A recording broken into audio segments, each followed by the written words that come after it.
Chapter 29. Freedom and the Vote. Never in all of man's history has a country gained freedom by voting it in. Freedom is not a product of the ballot box. Tyranny has a long history, and the cruelties practiced by some tyrants over their subjects present sickening reading. No tyrant ever gave his subjects an opportunity to vote him out. How then has the change been made? By revolution? The long history of revolutions indicates that almost invariably one tyrant is traded for another, usually a far more fearful one. How then does society change?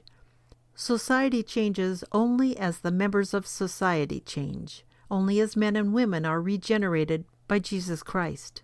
Apart from regeneration, society can have some material progress, but no real advantage or freedom for most men as a rule. The areas of freedom have been the areas of Christian faith, and as that faith wanes, freedom wanes.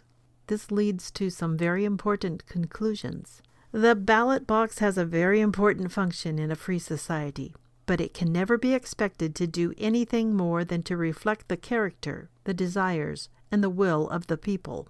If the people who vote are of weak or bad character, if their desires are larcenous and envious, and if their will be perverse and evil, the election results will merely reflect their own nature on a broader scope.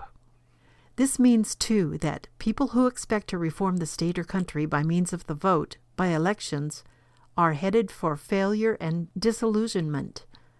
Reformation must begin in the lives of the people in order to show up in the ballot box.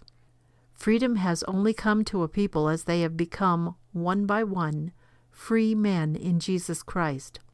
As a people advance into freedom in Christ, they move their society and country into that freedom.